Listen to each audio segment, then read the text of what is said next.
Bonjour à tous, vous écoutez l'émission Compte à rebours présentée par Thérèse Pan pour Radio Taïwan International.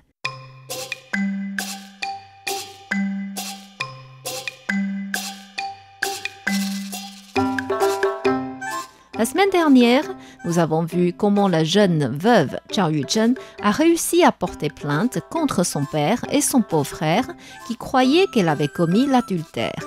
Mais comme les deux accusés avaient réellement vu un homme entièrement nu sortir de sa demeure et retrouver des habits d'homme dans sa chambre, alors que Zhao Yuzhen insistait sur son innocence au point de vouloir se suicider, le gouverneur juge se trouvait face à un dilemme. À ce moment-là, Jigong arriva aussi au tribunal pour porter plainte contre un homme qui l'accusait d'avoir commis un vol et un meurtre. Si vous vous rappelez bien, Jigong était venu au début dans la ville de Kunshan pour une autre affaire. Le gouverneur de la capitale, Zhao Fengshan, lui avait demandé d'y aller pour soigner la maladie oculaire de sa tante et avait désigné ses deux servants, Zhao Fu et Zhao Lu, pour l'accompagner. Après que Jigong avait montré à Zhao Yuzhen comment porter plainte en arrêtant le palanquin du gouverneur dans la rue, Zhao Fu et Zhao Lu avaient rattrapé Jigong et lui dirent en essoufflant « Oh, maître, ne courez plus, il faut que nous partions pour notre mission. » Jigong suivit ainsi les deux servants et arriva devant une grande maison. Zhao Fu et Zhao Lu y entrèrent d'abord pour faire le rapport et peu de temps après, Zhao Fengming, le jeune frère de Zhao Fengshan, sortit l'accueillir. En voyant l'apparence sale et en désordre de l'invité, Zhao Fengming raisonna avec des doutes. « Je me demande quel médecin mon frère a employé cette fois-ci. C'est en fait un pauvre moine. » Mais par politesse, il fit entrer quand même Jigong et demanda aux servants de préparer la table. Zhao Fu et Zhao Lu sortirent la lettre de présentation et la donnèrent à Zhao Fengming. C'était l'écriture de Zhao Fengshan qui disait « Cher frère, depuis que je suis désigné à la capitale, toute la gestion de la maison est tombée sur tes épaules.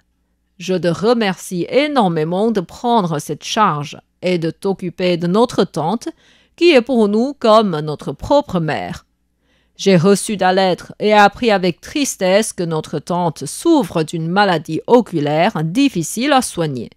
C'est pour cela que j'ai supplié l'aide de Jigong, qui est un véritable Bouddha vivant doué dans la médecine.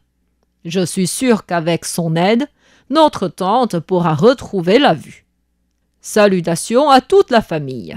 Ton frère Fengshan. » Après avoir lu la lettre, Zhao Fengming se leva et s'inclina devant Jigong en s'excusant. « Maître Saint, je vous prie de pardonner mon mauvais accueil.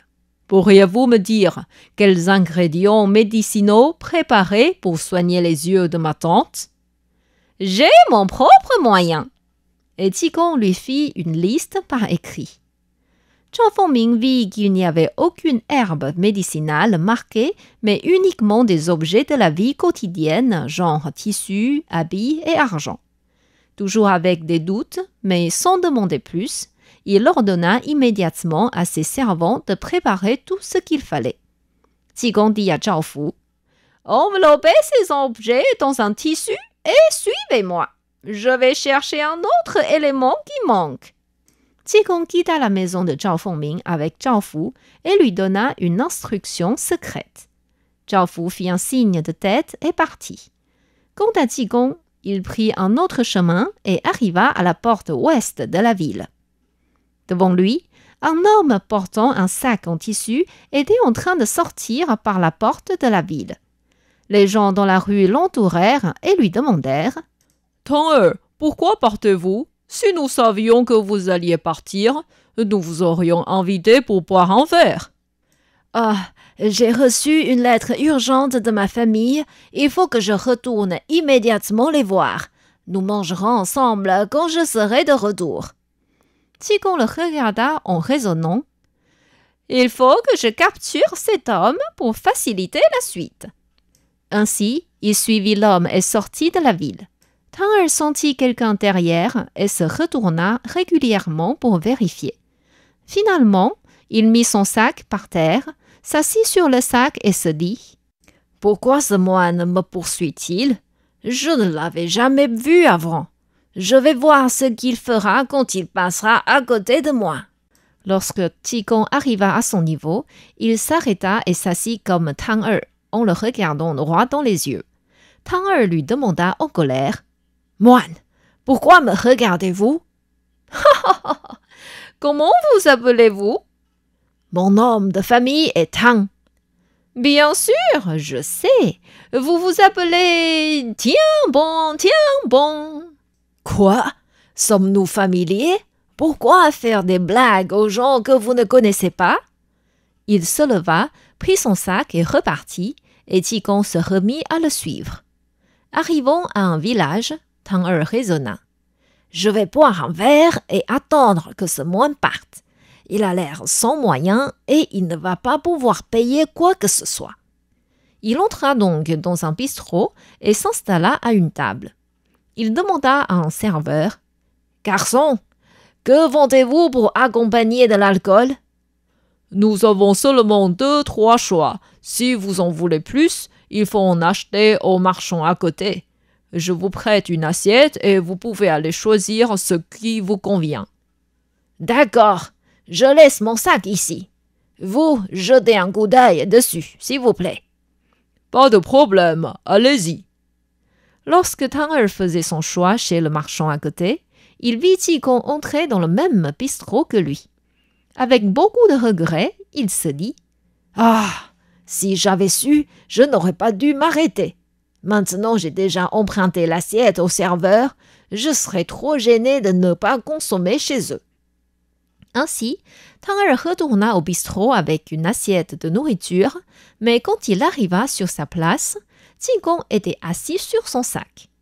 Mécontent, Tang Er fit venir le serveur et l'interrogea.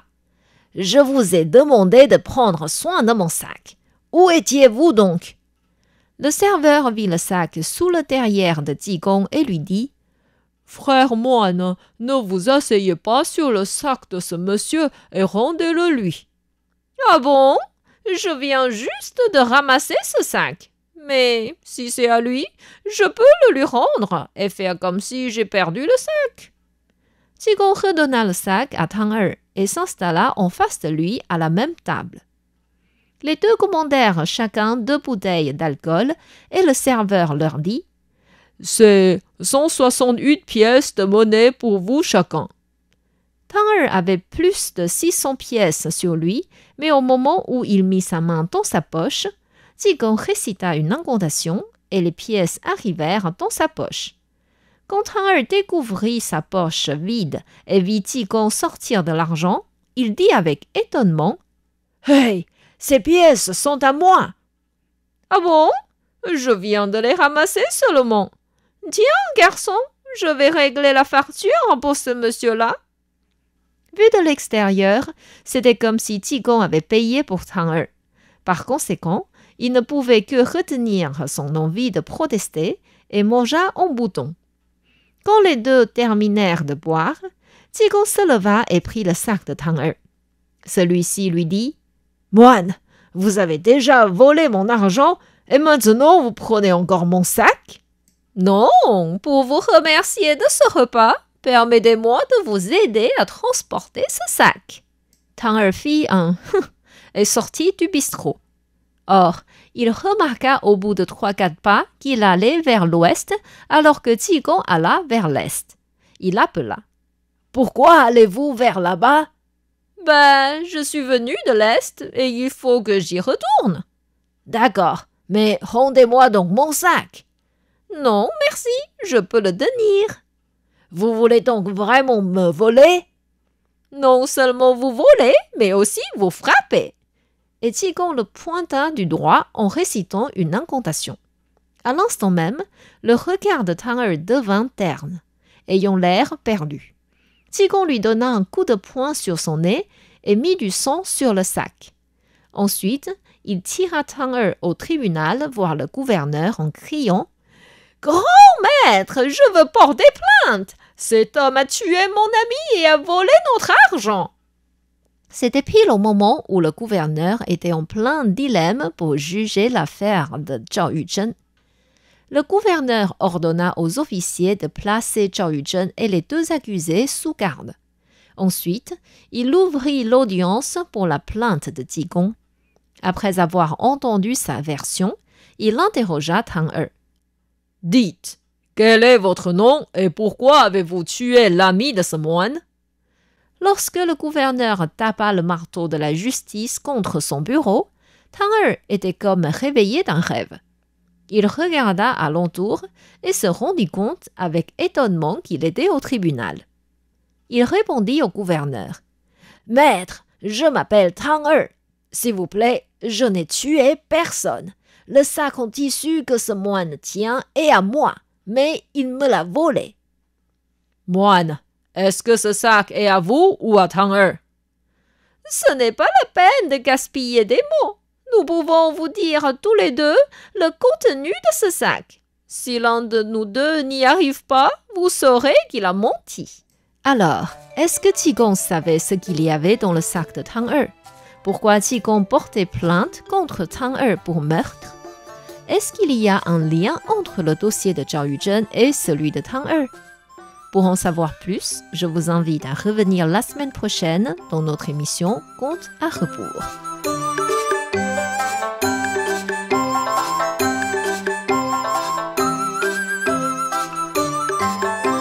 C'était Contes à rebours, présenté par Thérèse Pan sur les ondes de RTI.